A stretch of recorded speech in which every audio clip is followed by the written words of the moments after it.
Well, I'm on the friggin' roof again. Okay, so like I said before, I got 2 grids. I'm about to put the second one on this one. Right now, this is my signal quality one. We're basically getting anywhere from negative 7.7 all the way up to 10.8, negative 10.8 to negative 11 on windy days. It's calm. Signal's good right now. We're gonna try to change that by adding the second grid. Stay tuned. All right, after tactfully trying to place the second grid up there, which barely fit, the signal quality was shit. So I just want to let you know, I troubleshot, tried a whole bunch of different antennas. I tried the standard Yagi underneath. I've tried the log periodic, just to see if any one of these would give me better signal quality.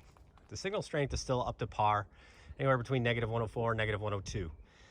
Quality still bouncing around negative 7.7 to negative 11, okay? So, I found out the best solution was the second parabolic grid without the backing grid on it. This new antenna here, I actually have always had.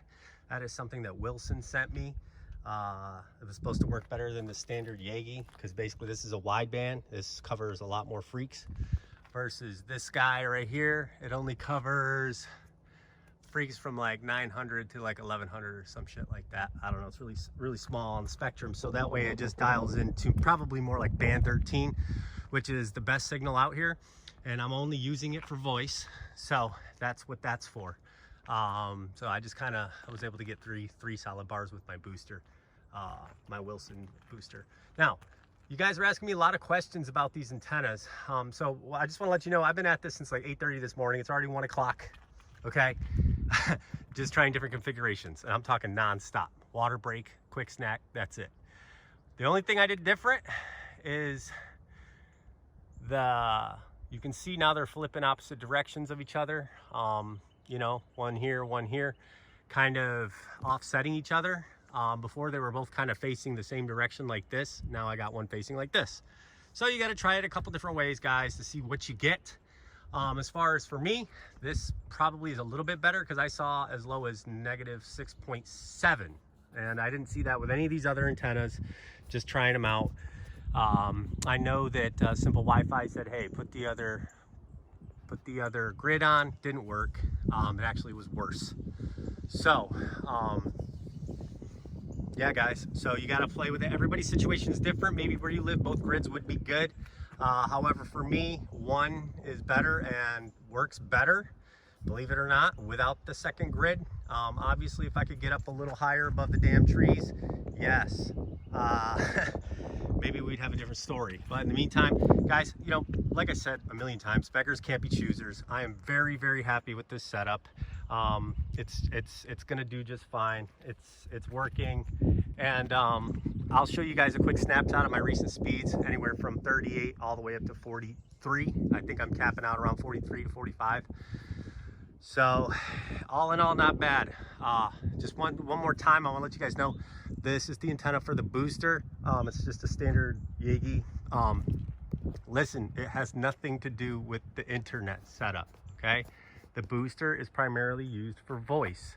I only get maybe 1 to 3 megabits down on the damn booster anyway, on LTE if I'm lucky. So, you know, all else fails, I can use the LTE, especially if I'm like rebooting the Mofi or something. Hey guys, I'm gonna show you quickly of where my Mofi is set up. It's running all the way down through this trim, right into here. There is a little cubby hole in my son's bedroom. Since some of y'all are just asking me, like, what the hell's a Mofi? What is it? It's a SIM router. You basically take a cell phone SIM or grandfathered SIM, any kind of SIM, you put it in the Mofi, presto. These antennas will blast internet from miles and miles away from the tower and give you internet, okay? If you don't know, check out my previous videos. I'm sure y'all are getting sick of me saying the same shit over and over and over. And as you can tell from the tone of my voice, I'm exhausted. I am exhausted. I don't even feel like zip tying those shits. I mean, they're pretty solid. If they blow a little bit, they're not gonna go anywhere, okay? I might zip tie them later before I move or something, but right now everything is locked down tight, okay? Get your antennas on, lock them down tight so they don't move. All right, guys, I'll do a quick show of the Mofi, and then we're gonna wrap it up. Messy, guys. This is my son's room. He has the home router. This whole home router blasts my entire house, the whole house, all the way out to the road out there, okay? It's good. If you can, don't tether.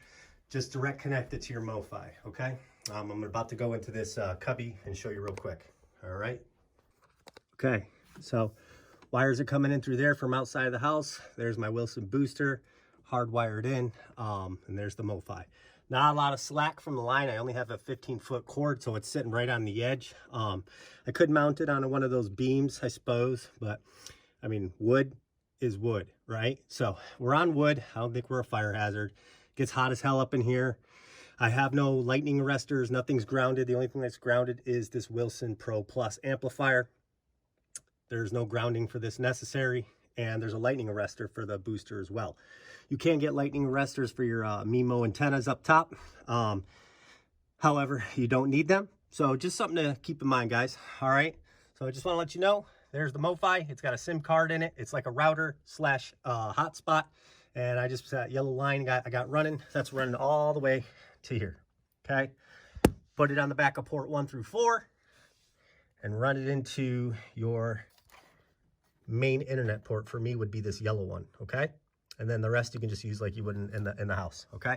So, that's it. Hope you guys enjoyed. Have a great weekend. Hey, I'm going to throw in one little inject, guys. So I have 2 parabolic grids, one without the backing. Listen, when I put on the log periodics, the other backing, the little Yagi, they all helped my signal quality. I even got in the 7s with each one of them. It was just that the second grid got me maybe a couple decibels lower, like 7.0 to 6.7, okay? But you don't need 2 dishes. I don't think it's going to make a difference, honestly, guys. If you have another cheap antenna, like something like these, or something like this, like, you're probably going to be okay. Because that does get expensive. You know, you could probably put a basic cheap $50 Yagi on to still make MIMO, thus getting you a little bit better signal quality.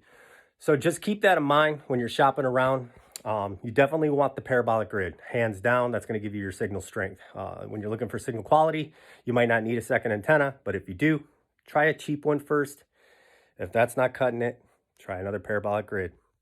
You know, it all depends on your area, where you're at, but either way, it's going to work. Have a great day. Boom.